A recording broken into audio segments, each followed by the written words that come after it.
When you see the hijab at the Women's March and all that, and knowing what you came from, it must absolutely enrage you.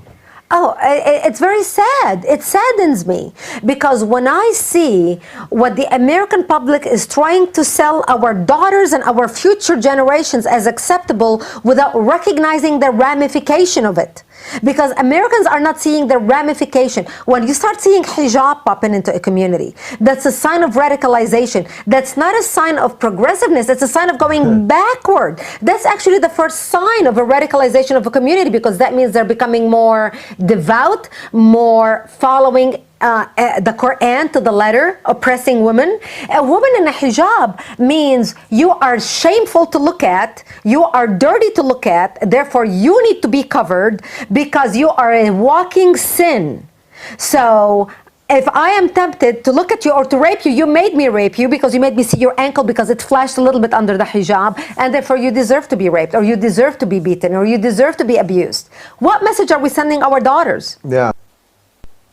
According to Islam, the God recommended hijab for those women who are modest and pious at heart, so that the people in the society know them as modest and pious. Hijab is a sign of modesty and piousness, which dictates that women with hijab do not enjoy displaying their beauty to all, and they do not want to be known to all as hot and sexy. They are not open for flirting or asking out for a date. Their beauty, charm, appealingness, etc. are preserved for their selected special one. It is a lifestyle, and believing women feel dignified in hijab as it empowers them, gives them authority and control over the viewership of their beauty.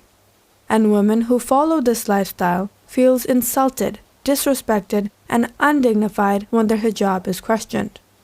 Hijab cannot be imposed on anyone, because if hijab is forced or imposed on anyone, then that hijab will be deceptive and hypocritical, and that person may end up doing things which may bring shame on this holy dress code. Hijab has to come from within, with integrity and understanding. And the God knows what people have in their heart. If someone is not modest and pious inside, their hijab of outside is meaningless. You see, one day I was invited to a Christian school to speak, and it was a girls' school. So I went to speak to them, and the first question they told me is, why do you have a beard? Why do you have a beard? So I said, what do you mean? They said, no, these are Talibans. So Allah put it in my mind. This was a pure Christian school. You know, they had idols that they have, little pictures and portraits and so on.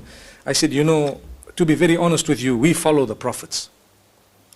And you know, I don't want to use the Prophet Muhammad's example because you don't believe in him. We are talking now to Christians. But I want to tell you, when I walk in the streets of Harare, Harare is the capital of Zimbabwe, where I come from. When I walk in the streets of Harare, the small boys, they say, Jesu. You know what is Jesu? Jesus. Says, there is Jesus walking. But when they see your priest, they don't say that. Are you following what I'm saying? When they see your priest, they don't say, there is Jesus walking. I say, but why? The reason is, we follow Jesus as well. I did not see Jesus without a beard. Anyway, I saw him with robe, and you drew the picture. I don't even believe that that is the proper picture, because we are not allowed to make those pictures. But you drew the picture. According to your picture, I have got a beard. I look closer to him than any one of you. So they were quiet. So one other girl thought she was clever.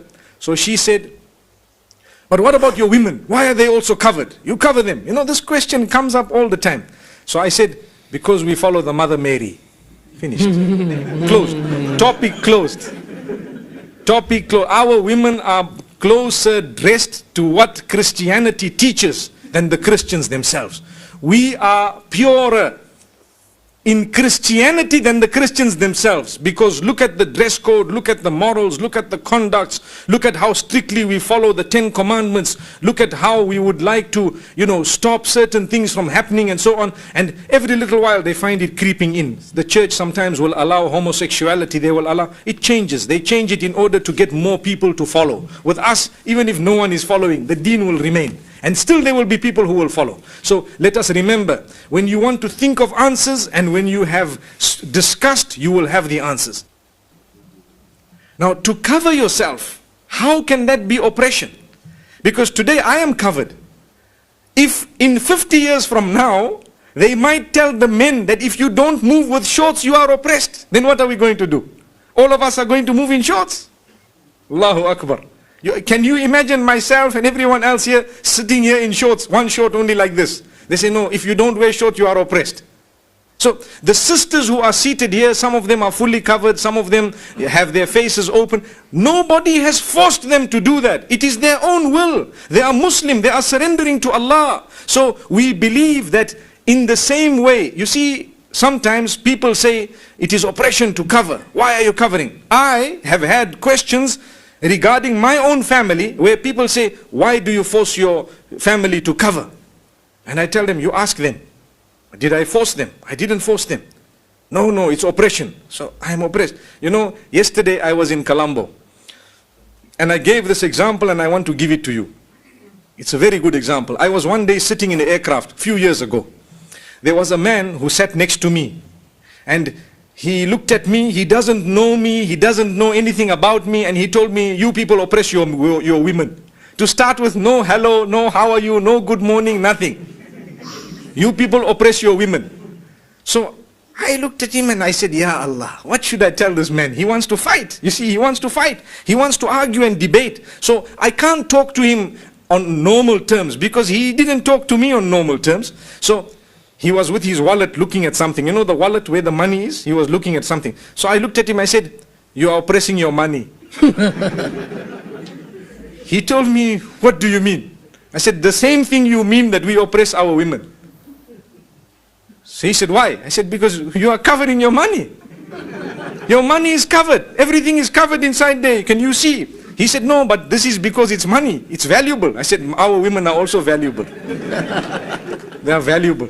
So sometimes when you talk to someone who is foolish, you need to give them a foolish answer also. Foolish. They don't understand. Then he was quiet. He just did, and he was quiet. There was no other answer. So the thing is, we believe, and you know, if you study, you will find today divorce is very high across the globe.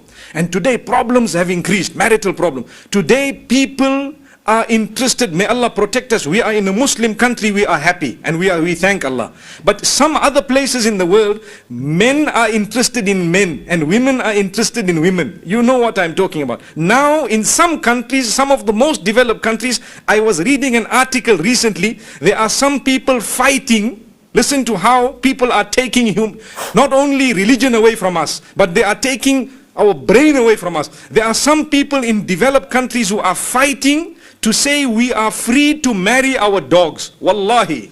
Wallahi. They are saying, why is it, if a man is free to marry a man, why can't a man and a woman be free to marry the dog? What is wrong? We are free. Do what you want. They are fighting it. That is how the issue of homosexuality started many, many years ago, in the same way, where people said we are free, until they convinced some people that we are free and they started. So now they started the other ball rolling, very soon they will allow it. Astaghfirullah, may Allah protect us. So if you take a look at the Islamic ruling of covering, when there are women all over who are not covered, you have some, they might be more beautiful than others, and you have some, you know, maybe their character is not good, and so they're all different types. Like if you have a motor vehicle, say for example you have your motorbike. I notice, mashallah, here most people have motorbike. When you buy a motorbike and you are riding it, you are very happy because it's brand new, isn't it? But after some time you saw another motorbike, you say, oh, that one is better, I will get that one inshallah. And then you continue, after some time you change your motorbike, you get a better motorbike because you saw it. If you did not see that other motorbike, forever you were going to believe yours is the best. Wallahi. Look, you have a phone. If you have iPhone 4S, it's the latest, isn't it? So if you have iPhone 4S, you are very happy, you are excited, you keep in your pocket, you know, you talk. There is something called Siri, you talk and you see and how it works and everything. You are very excited. But when you see iPhone 5, you say, oh, now mine is not latest.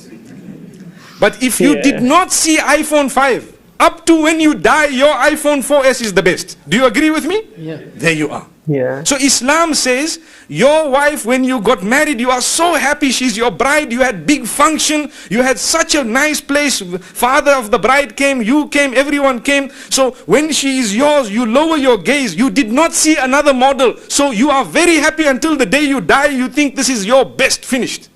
Subhanallah.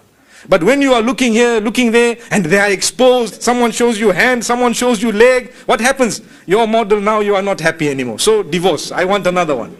You see? And this is why it's happening on the globe. So Allah says, put nice clothing, so your beauty is covered, so it is appreciated. Other men, they will look down, women must look down, and the issue of lowering gaze is not only for women, both for women and for men. Lower your gaze. You don't have to stare someone, look them up, down, up, down. No. In Islam, we don't do that. So people say, no, you are free. Wallahi, now, there are laws which in some countries they are saying, when you stare at someone, it can be called sexual harassment. So they want to jail you for looking. They want to jail you for looking. Islam from long has told us that be respectful. What is wrong?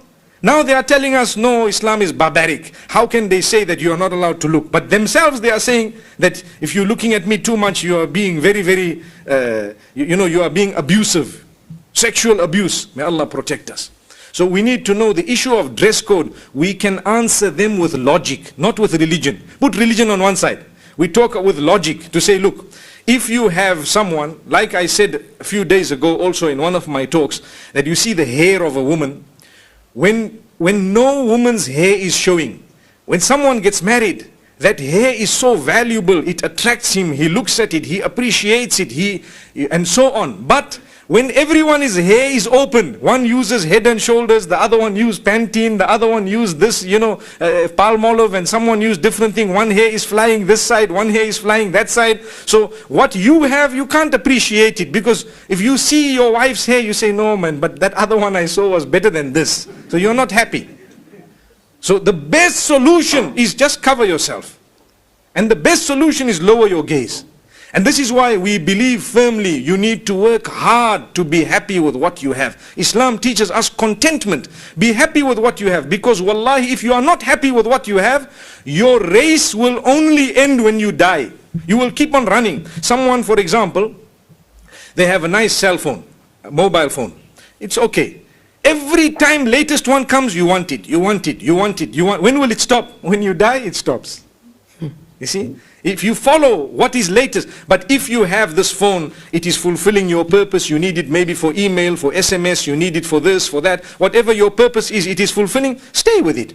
When you need to change, because it is something material, when you need to change it for some reason, if you can afford it, then you change. Many people, they live beyond their financial means. Why?